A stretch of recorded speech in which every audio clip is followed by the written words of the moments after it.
número. Seas surprised when I gave the word. Now we live in a sweet, sweet the streets I used to. I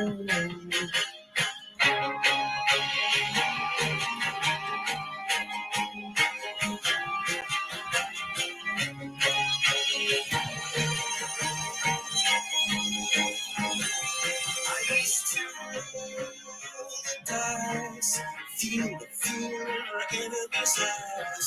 Listen as the crowd would sing. Now the old king is dead, long live the king. Hello, everyone. Olá. Today we're going to have a global guest, and so our conversation is going to be in English. Welcome, everyone. This is Líder com Navia, or in English, Leader with Navia. This is a program, a video cast I host since June 2020. And every week, twice a week, I talk to a man and a woman that are a C-level executive or a board member or an entrepreneur, a representative of all kinds of human diversity. Every Tuesday and Friday at 6 p.m. in Brazil. Exceptionally today, to have our guest, we are having it at 5 p.m. here in Brazil. I am a white woman with short red hair. I'm wearing a red glass and I have a red lipstick and a red blouse today. And today you can see from here a white panel, and here you have some kind of Frida Kahlo and Minions and Wonder Woman and everyone here to be with us. And I have the honor to have today with me a very special guest, Theresa Payton.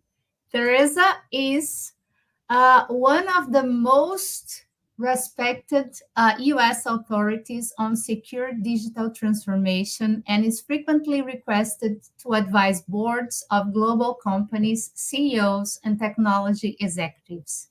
She's a visionary in the digital world, leading the way as an inventor of new security designs and has an approved U.S. patent in security. She also provides advice drawing from her experience as a technologist first and now veteran cybercrime fighter, entrepreneur, and author. And besides that, Theresa was named the first ever female White House Chief Information Officer with vast responsibilities that extended globally and included other duties such as maintaining the federal records keeping for the entire operation and building out the first ever 24/7 Security Operations Center. Theresa, welcome. It's a pleasure to have you here with me today. And please tell us who you are besides all that I have told. Well, hola, and that's the extent of my Portuguese. So thanks for doing this in English. Hi, everyone, and thanks for having me on. Theresa Payton. I spent 16 years in the financial services industry before working for the White House from 2006 to 2008. And now I've got a cybersecurity and intelligence operations company called Fortalice Solutions. And I do speak to all different types of organizations. I've co-authored a couple books. I've authored a book, Manipulated, Inside the Cyber War to Hijack Elections and Distort the Truth. Nothing to say more about that, right? And then mom to 3 kids, mom to rescue dogs, Great Pyrenees, and let's see, for things outside of work, I love to be outdoors, anything outdoors, running, hiking, walking, gardening, you name it. If I can be outdoors, that's where you'll find me. Great. And, you know, my audience is always very curious about learning the career path of my guests. So could you tell us more about where you were born, where you studied, what what did you study and how you began your career? Sure. So I often say my life is just a series of chapters that are all a God thing, because I kind of had one plan, and that is not what happened. But I couldn't have planned it better myself, and so I would say many of the opportunities in my life are literally a God thing. But I went to 9 schools between kindergarten and 12th grade. My father worked in the United States Marine Corps. So we moved around a lot, all in the United States. So I lived in Hawaii, California, Florida, Georgia, North Carolina, Virginia, Washington, D.C., Pennsylvania. Those are just a few highlights. And I went to school for college. I went to undergrad Immaculata University, which is right outside Philadelphia. I got a double major in business administration and economics. And then I got 2 certifications, one in business management and one in computers.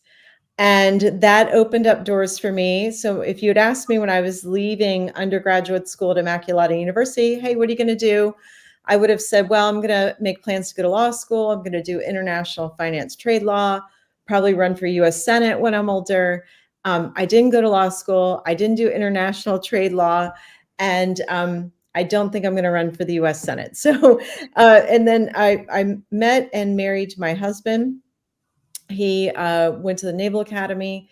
He was in the Navy. And then when he got out of the Navy, I had my master's degree. Well, when we first got married, he went out to sea, and I got the opportunity to go to the University of Virginia to get my Master of Science in Management Information Systems. And it was the first year they had created that program.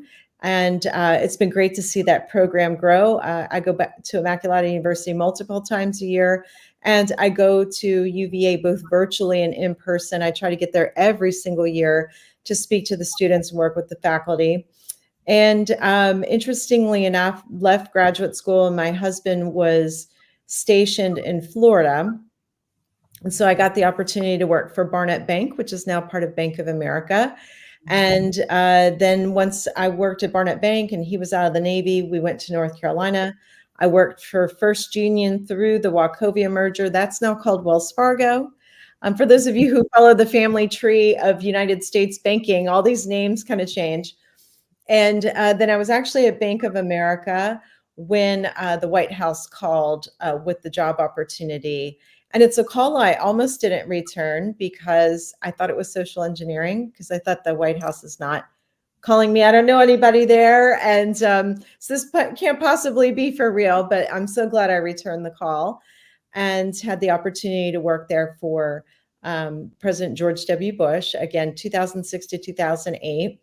And then as I was leaving the White House, I really thought long and hard, because I had been a chief information officer in banking before I went to the White House. And I was exposed to the capabilities of the adversary when I worked at the White House on a level I had not seen in banking. And once you see that, you can't unsee it. And I Yeah. really felt like the country had invested in me and had opened my eyes to a whole nother level of, kind of criminal activity, nation state activity. And I really felt called and led to spend the rest of my career helping organizations and people think through secure digital transformation, because I wanted to make sure that everything we did thought about the human user story, thought about what nation states and cyber criminals might do to try and, kind of target the human, and really to protect as many people and systems as companies as I possibly could. Great. So, would you say that your purpose is that from that point that you everything you've seen in 2006 to 2008 uh, kind of opened your eyes to your purpose in life? Yeah, when I think about my purpose in life, I always start with faith first. And so, am I being the best version of myself? And And um, am I being a good person to other people around me? And how can I take my talents and help others? And so, yeah, I would say what's interesting is, because they say if you're doing what you love, sure, you're going to have tough days. That's why they call it work. It's work Yeah. to do the work. But if you're called and led and you find a passion for what you're doing, it's less work and it is more purpose driven. And I really look at how blessed I am to have this opportunity to take my passion for helping people, my gifts for understanding technology and how to implement technology, and really from, a place guided by faith, think about, well, how do I empower individuals and organizations to thrive in what really is, sort of this convergence of digital and physical worlds, but at the same time foster security, resilience, making sure that things that we're thinking through the ethics of the technology innovations, and really thinking about sort of integrity, respect, and compassion. And it sounds like those things are incompatible, but they don't have to be. Yeah. Yeah. And Teresa, how do you define your leadership style? How is Teresa as a leader?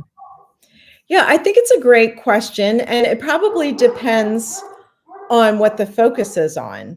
But overall, I would say, anybody who's worked with me in the past or currently would probably say I'm collaborative, empowering. I like to give the team autonomy. So sometimes people say autonomy and then they don't give direction, and I don't think that's leadership. That's just Yeah. delegation without kind of putting up the right guardrails. But I do really like to lead by example, be very open.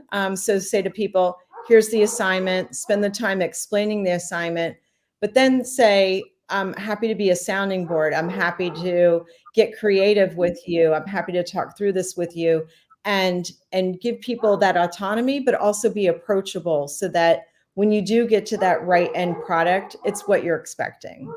Yeah. And how do you build trust among your teams and your friends and your family and all your relationships?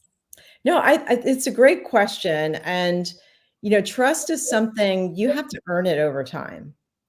And sometimes you do things that, you could actually erode trust and you don't even mean to. And it might not be that you did something wrong. It could be unintended consequences.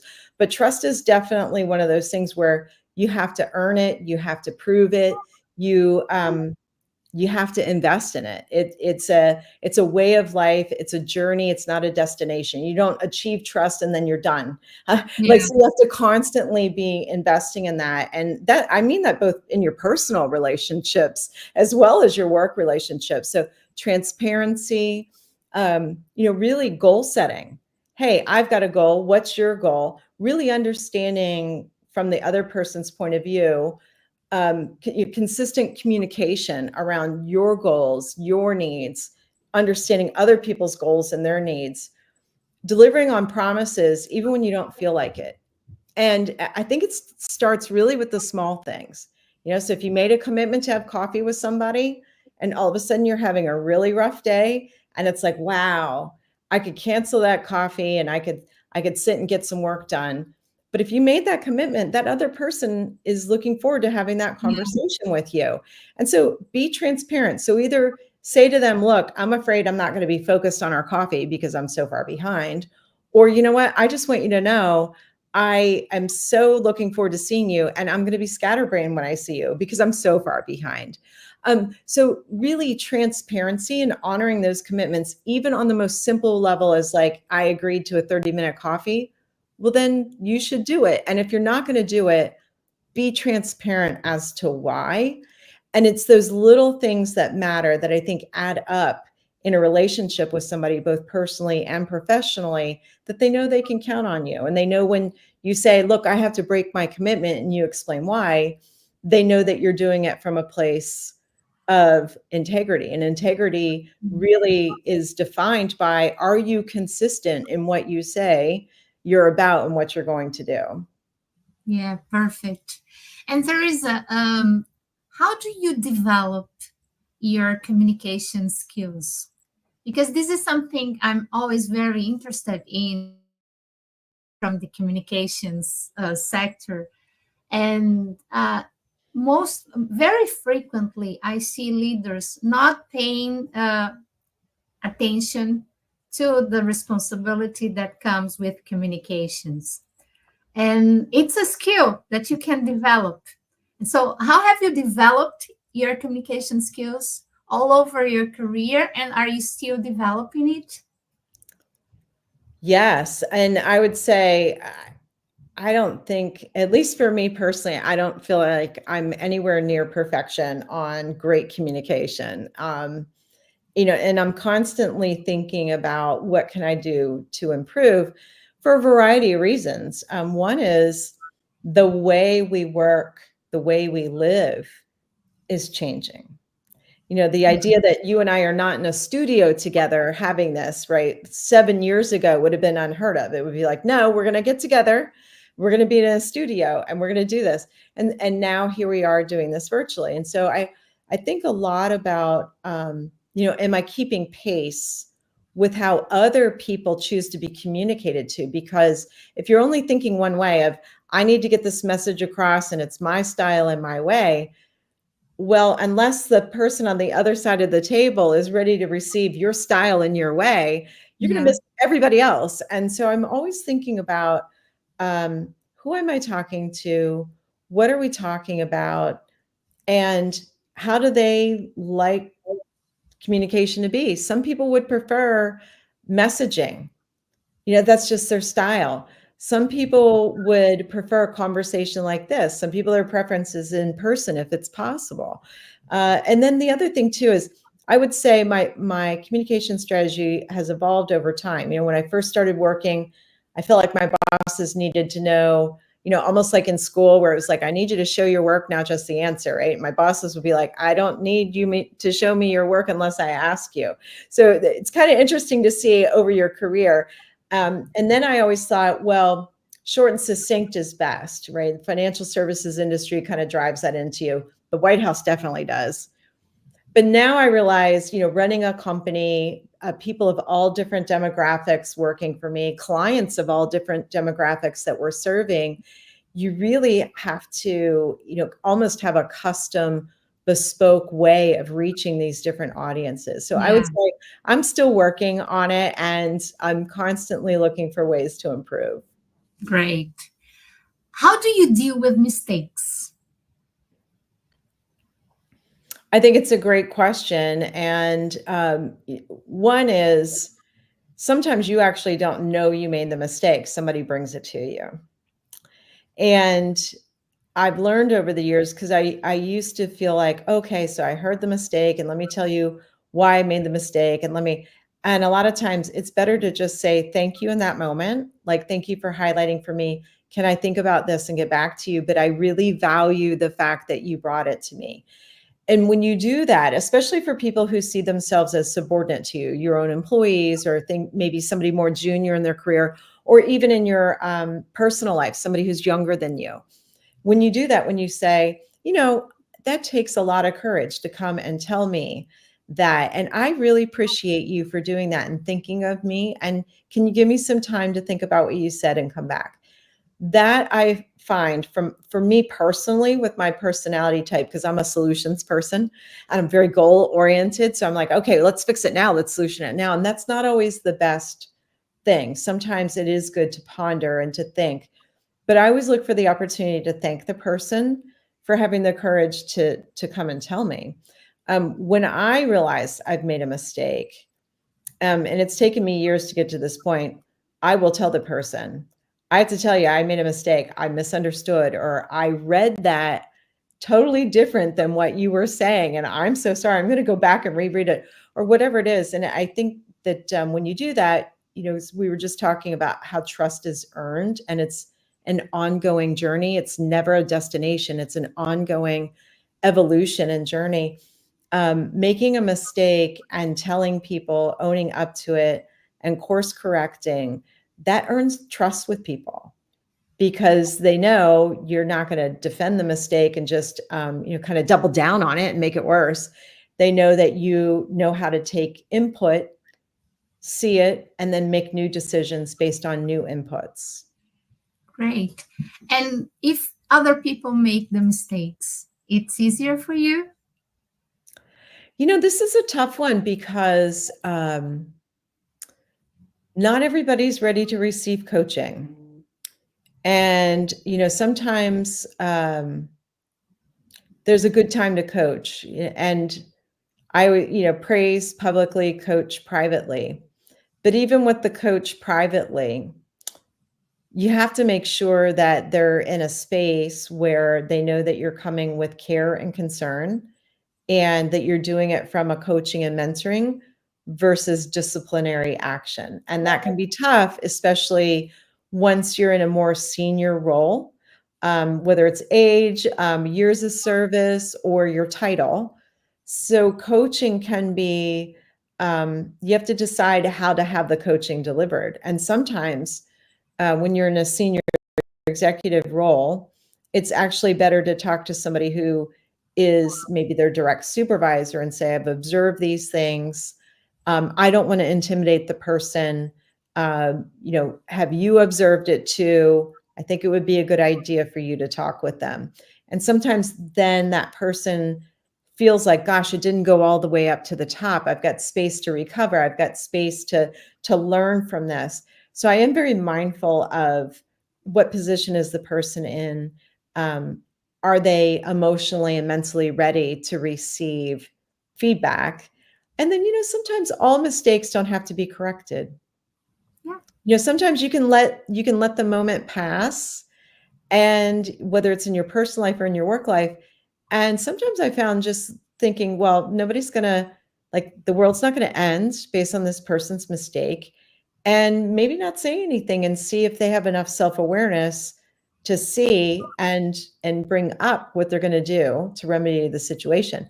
And so that's something that's taken me a long time to learn as well, which is not every mistake has to be corrected and coached in that moment. Sometimes you just let people have some open guardrails and let them ponder and let them look and let them grow. My family loves to bowl.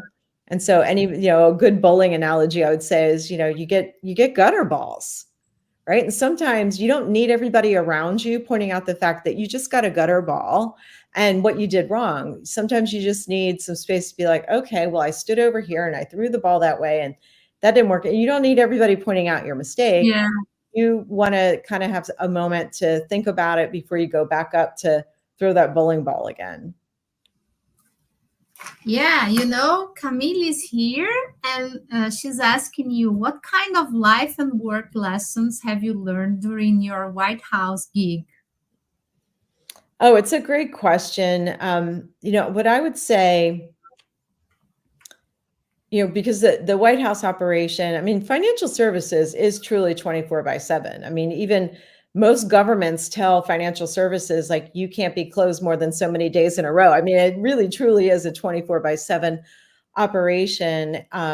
But you did have times like brick and mortar would be closed. You had a little bit of an ops tempo where things would be maybe a little slower than others. Whereas the White House, that is not the case. So it's 24/7 and it's everywhere. Global, people are in different directions, different things going on.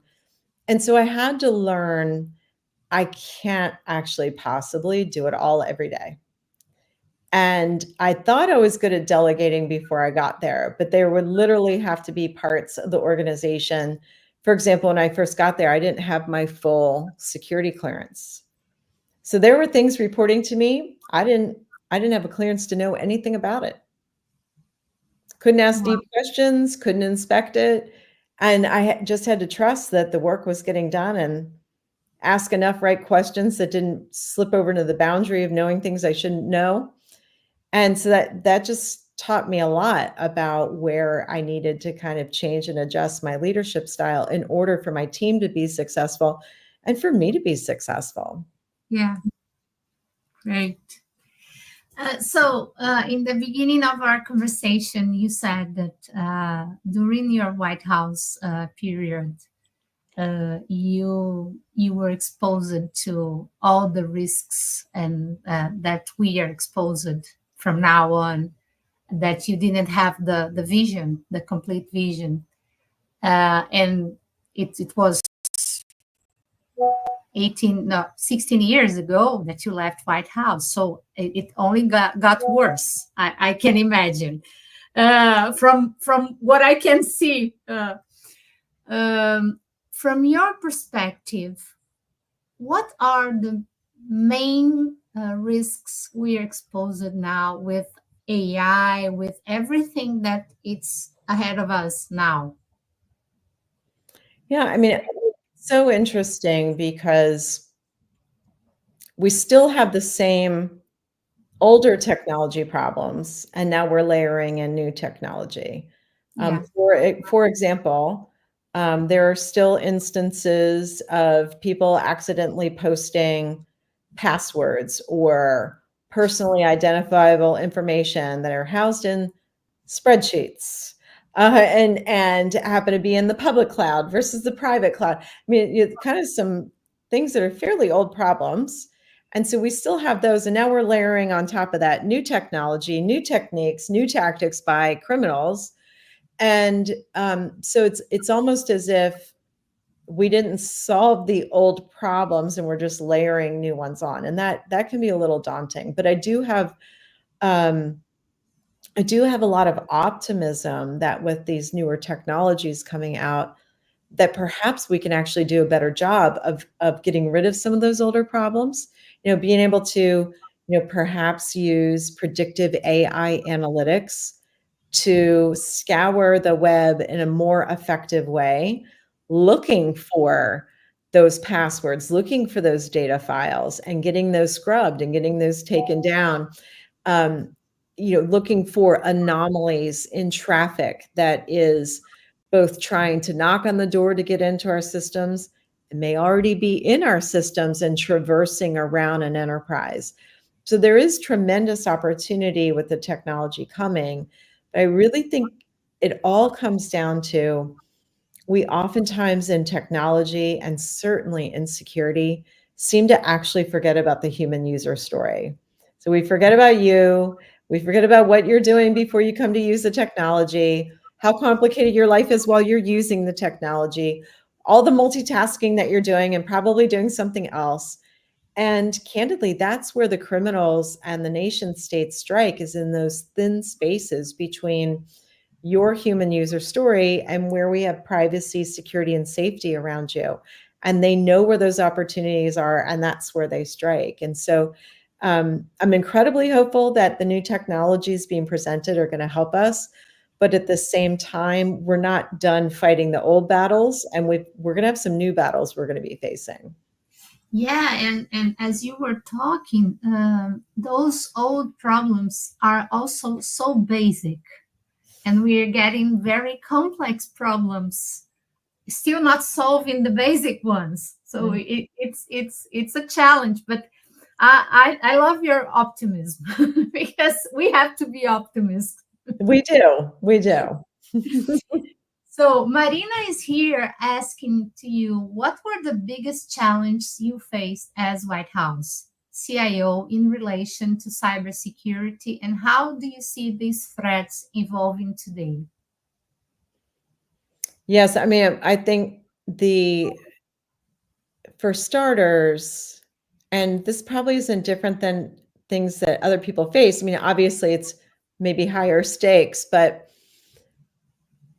the president, the vice president, the 3,000 staff that serve there, the board members, the cabinet members, the 13 components, and the people that make up the components of the White House, they would like for technology to enable them. They want things to be seamless. They want it to be fast. They want it to be frictionless.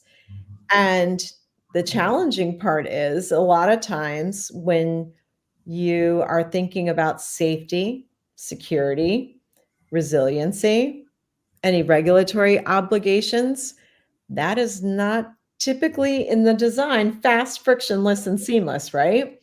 Yeah. That's a huge challenge. And obviously, the stakes at the White House are very, very high.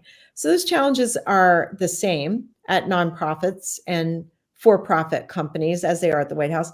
Stakes are very high, though, at the White House because we are an international target. And mistakes, just getting it wrong 1 minute, one day of the year could be kind of the demise of the systems of the White House. And so what I learned was I couldn't protect it all. And I had to strike that balance because if I created a situation where, in the name of safety and security, something was so clunky and unusable, a person couldn't get their job done, they were going to have to work around the safety and security. Yeah. So I constantly think about what's my risk versus reward trade-off? How will I protect the most important things? How will I make sure that the most dire of consequences, if something bad were to happen, are completely mitigated? And so I kind of worked backwards from my worst nightmares happening to figure out, well, how can I at least deal with my worst nightmares? Okay, now how do I tackle the next layer and the next layer? Which may sound counterintuitive, but it really helped me break things down by that human user story and really focus on what mattered most. But that, I would say, that was my biggest real challenge, was figuring out, gosh, everything has to be protected, but how do I even prioritize and get there? Yeah. Yeah. I can imagine the size of this challenge. Marina is also asking you about AI.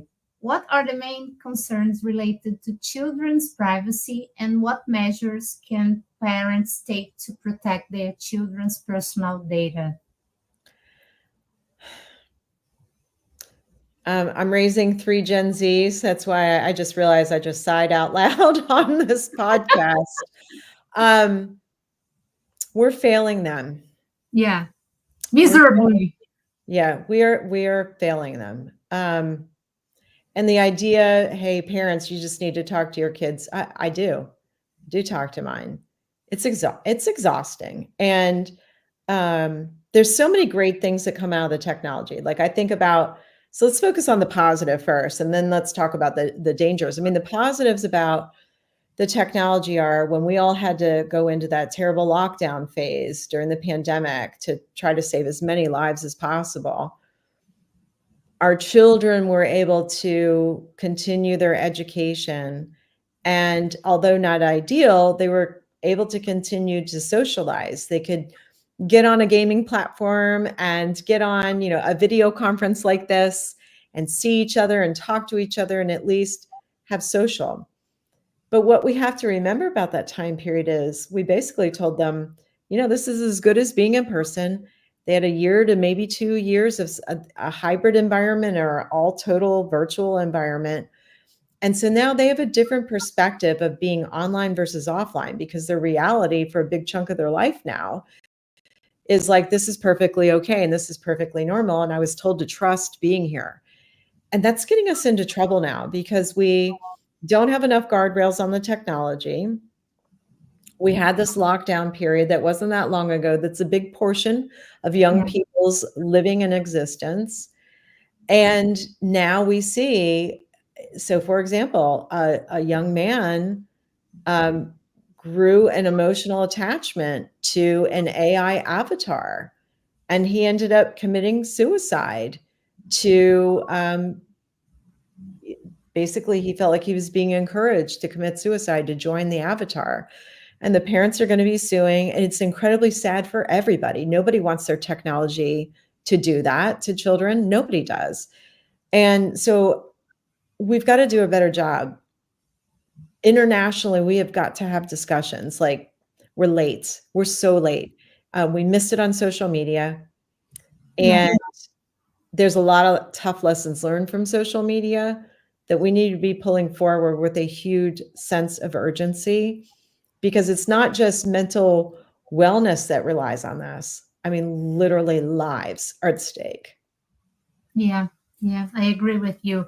I have 2 girls. One is 21 and the other one is 19. And we talk a lot about this here at home. Talking about kids, and you said you were the mother of three. Uh, Mhm. being a mother was always part of your plan. Oh, always, always. Yeah, I wasn't sure how soon, especially with my husband being in the Navy and being deployed a lot. But yeah, I always wanted, I didn't know when I would want them, but I always knew eventually wanted kids. I'd hoped I'd have like, I don't know, 5 or more, but three's great. Three's a great yeah, number. And then you yeah, just like add the dogs in. So that kind of gets you to the bigger family. yeah. And what have you learned from your kids? Oh gosh, what a blessing, because I get to see the world through their eyes. And it's funny because I don't think of a person that gets set in my ways. I love to travel. I love to meet people on the road. I love to experience different cultures. So I like to think of myself as like constantly open and evolving. Just have kids in your house and have them point out something that they see, they observe, and how it landed on them. And you kind of have this aha moment of, that has never landed on me that way. And so it's really great. I learn from them every day. And it's just really great to see them kind of experience the world, ask questions about the world, kind of making their way in the world. But also, as a woman executive, it's really helped me think about um, every minute and how I spend it. And, am I really getting the quality out of every minute? Whether it's I'm at work, am I focused on work? I'm at home with the kids, am I focused on them? I'm on vacation right now.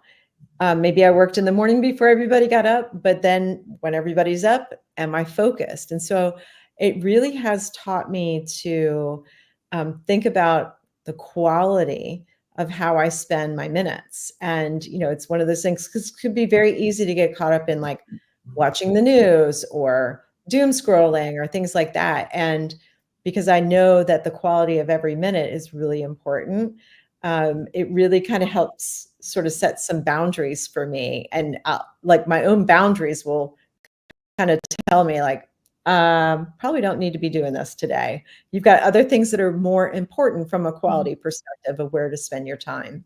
Yeah. And let's talk about work-life balance. In the US, the lifestyle is different from Brazil because here we have some kind of work for the housework, and it makes it easier for us, mainly women, to be executives. And in the US, you have to take care of your kids, you have to cook, you have to clean the house, and you have to be a marvelous, wonderful executive. How do you make this balance? Yeah, this is I'm so lucky to have had different mentors along the way, both men and women, just like your show, men and women on the show, that have kind of imparted wisdom. And so I've kind of compiled all that wisdom into a system. And I call the system my 5 F's. And so it's faith, family, friends, fellowship. So that could be your community service, your neighbors, things like that. And then what are you fighting for? Because if you think about work, because you spend so much time there, if you're not like fighting for something, like are you fighting for enhancements to something? Are you fighting for the underdog? Are you fighting that everybody can get an affordable loan? What is it that you're passionate about? Well, that's something that you're fighting for. And if you don't find that you're fighting for something at work, maybe try to see if you can get a different type of job that's more aligns with your passion. And so I take that 5 F's and I actually color code my calendar and I look at where I spend my time. And if I'm not proud of what that looks like, then I make commitments to myself about how to get that more in line. I also say that I would like people to stop using the phrase work life balance, because balance implies everybody else has it figured out except for you because you're a loser and you don't know how to. And what I like to call it is work life choices. So some weeks when you look at the color coding, and for some people it may not be 5 Fs, it might be 3, it might be 7. I don't know. This is what works for me. But some weeks you may find it's all about work and hardly about anything else. So then you look at that and you say, well, I made choices that week, or maybe choices were made for me. But now I choose, now that that crisis is over, whatever it is at work, I now choose these next few weeks to reallocate where I spend my time. So I like to refer to it as work-life choices. And if you measure it, then you have metrics that you can hold yourself accountable to. That's great. I'll take it for me. I loved it. Work life choices and the 5 Fs. I will plot it in my calendar. It definitely is a great accountability system. Yeah, I loved it, Theresa. I always talk here about inclusion and diversity. And you were a visionary and woman in technology when I can bet that you were the only one, as you were at the White House, maybe at the banks, you were also the first or the only one. And it should have been tough. How was this experience? And do you think we are evolving? We're absolutely evolving. And, I'm so grateful because I mean, I've had moments over my career that were less than positive, we'll say. But each one of those encounters has made me a stronger and better person. And I do better the next time I encounter something similar. But also, it's reminded me we all walk around with unconscious bias. Yeah.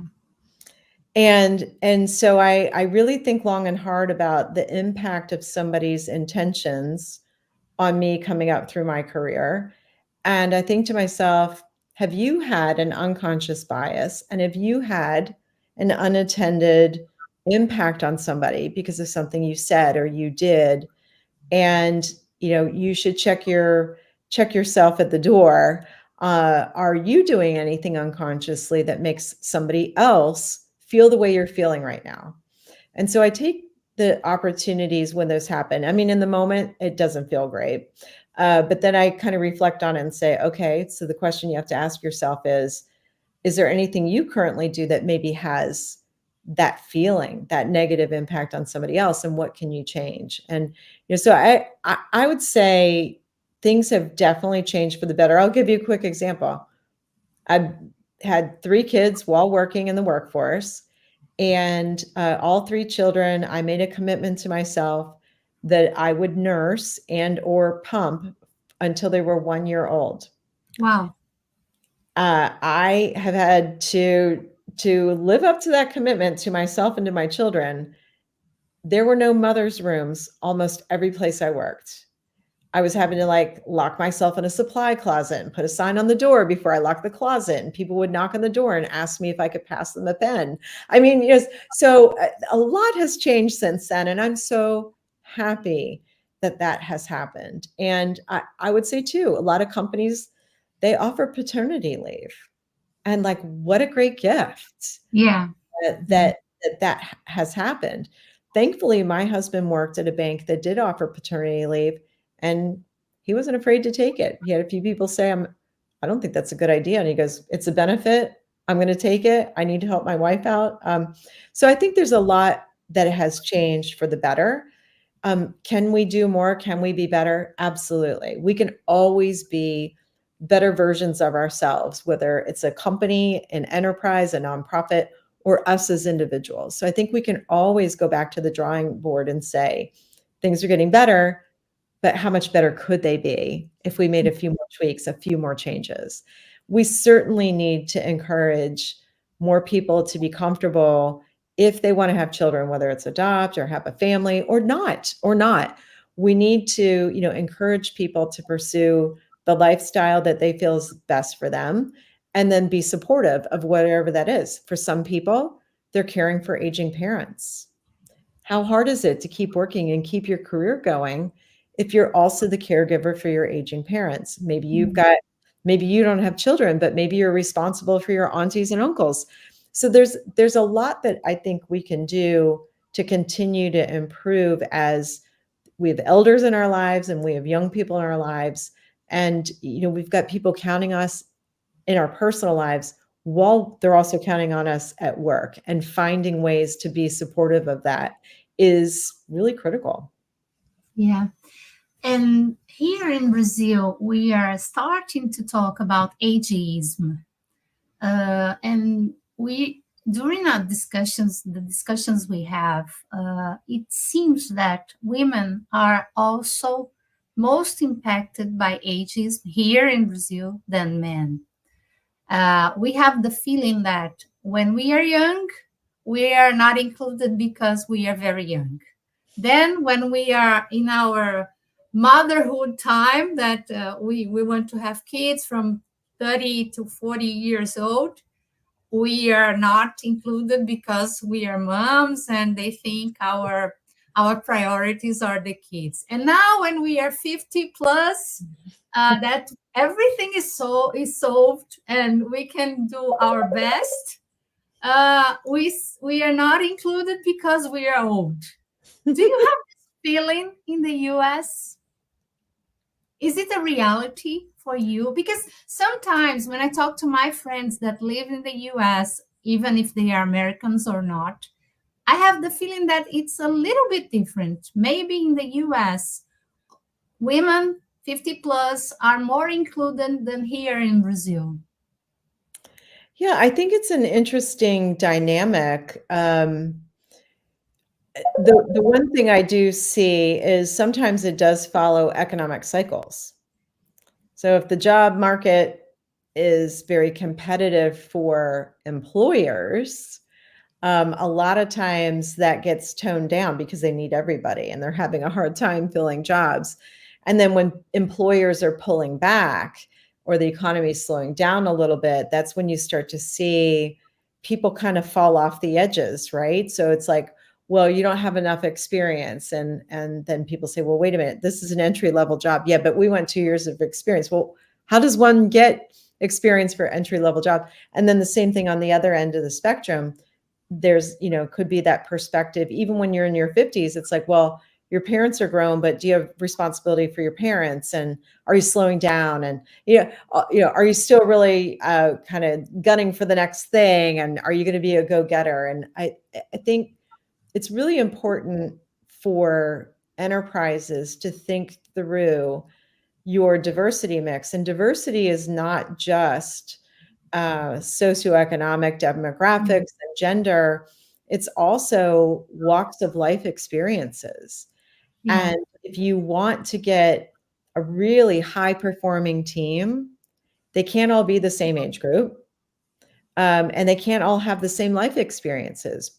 So you want to have a high performing team, you should have people going through all walks of life.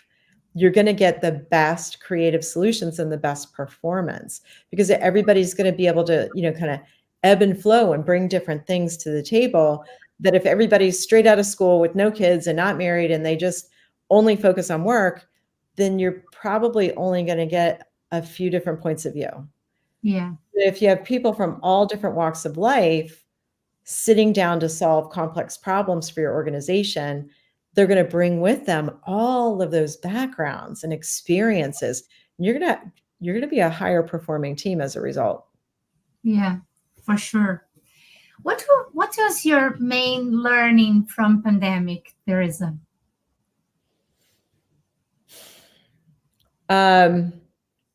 We underestimate the power of being together. There is something unique about being together in person. I love that we have technology that we can do this because this is the next best thing. But really candidly, the best thing, whiteboarding in person. There's nothing like it. And I took it for granted until I didn't have it. I took it for granted, and I would often think before the pandemic, we could have done this on video conference, or we could have done this on a phone call. Shoot, we could have done this on an email or a text message, right? And I took for granted the value of human connections in person. Yeah. And it's not necessarily a productivity lift, because I do hear pushback on, I'm more productive if I don't have to commute. And hey, I'm not going to disagree with that. I've been to Brazil and I've seen the traffic. It is You epic. know. It is epic. And wait, I gotta just digress just for a second. I told everybody, like, every place I visit, I absolutely love, and I always take away a feeling, like a sense of being from that culture, a smell, a food, and a sound. And I told everybody, I was like, do you know what the Sao Paulo sound is for me? And they're like, no. And I said, it's this: beep, beep, beep, beep, beep, beep, beep, beep. And if anybody's been there, you know exactly what I'm talking about. You're sitting in traffic and all those delivery bikes are Yeah. going by and they're going beep, beep, beep, beep as they go by. And I was like, I love this city. I love the people here. I love the food. Just beautiful.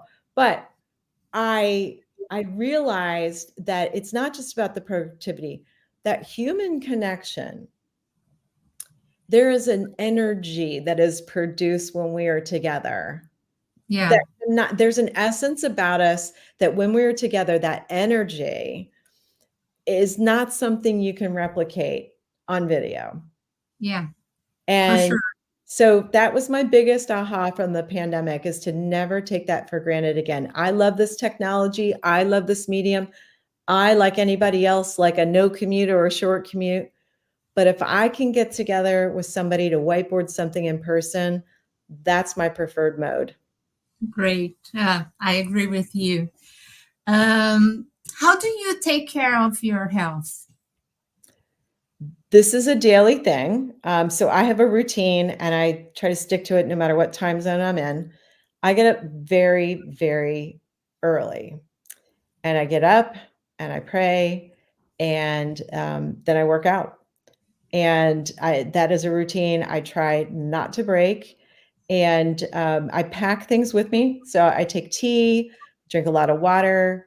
If I don't see foods that I care for, like if I just can't get access to foods that I think are fresh and local, I actually bring protein and collagen powder with me, and I'll just just mix it with water and make myself a shake until I can, kind of get to fresh fruits and vegetables. But it is a daily mindful thing to focus on that. Great. And Teresa, in your opinion, what are the three main characters or abilities a true leader should have? Mm. Uh, Empathy,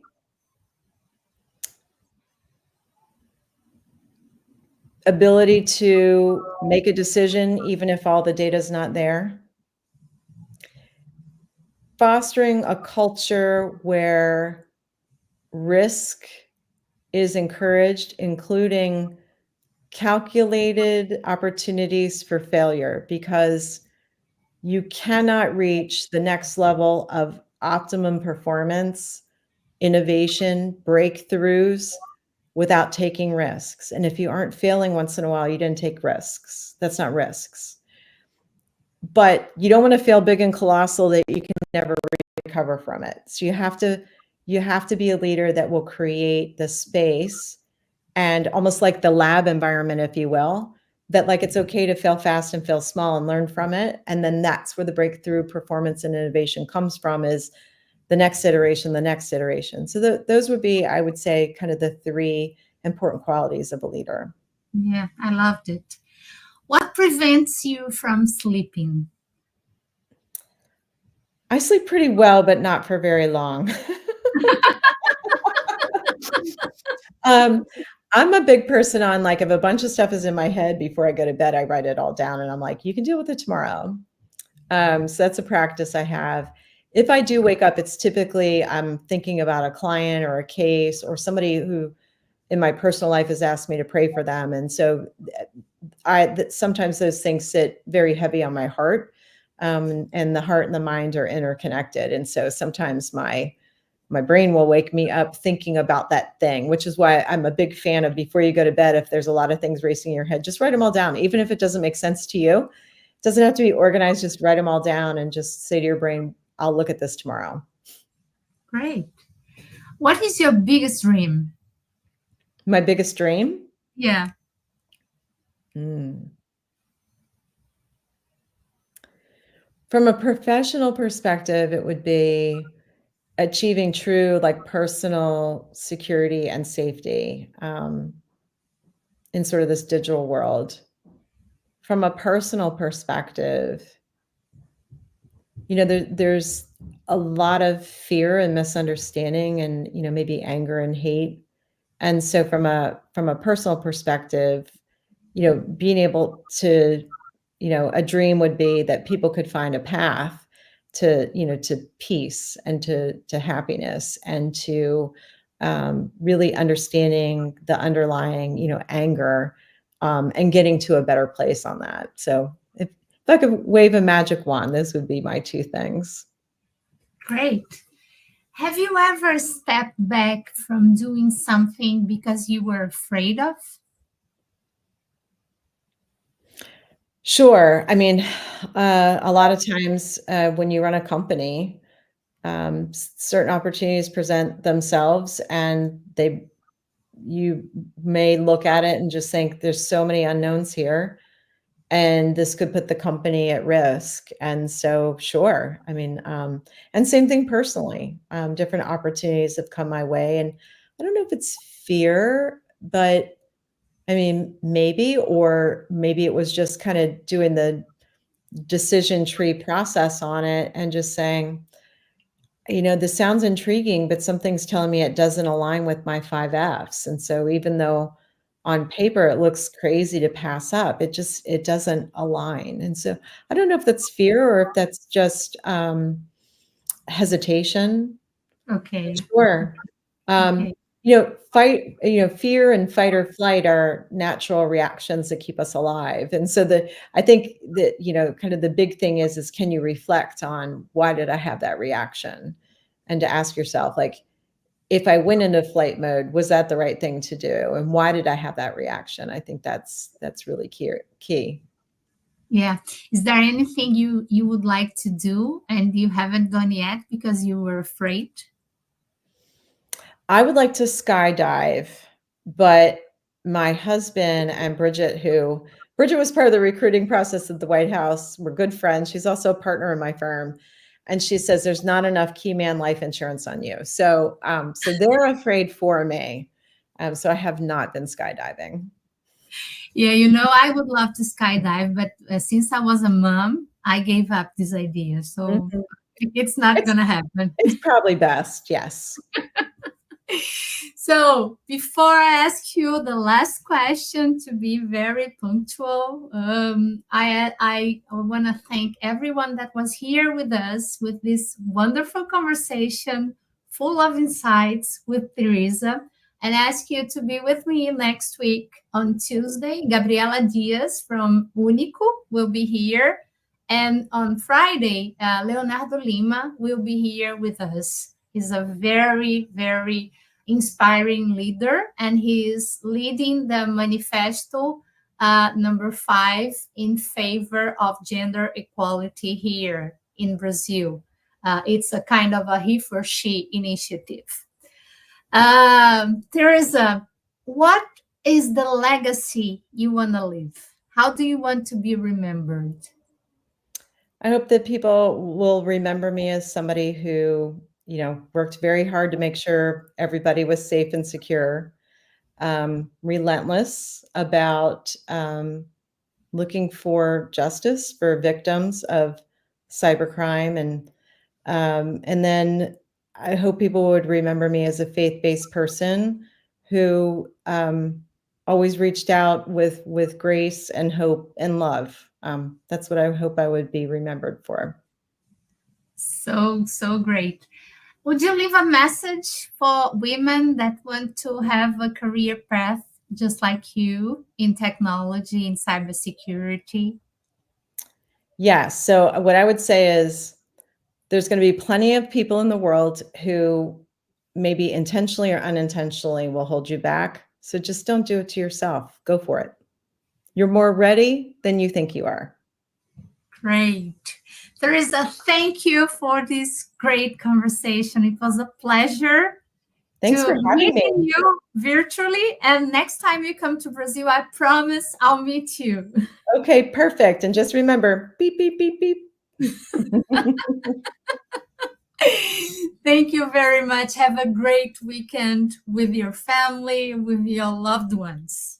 Thank you. You as well. Take care. Bye, everybody. Bye, everybody.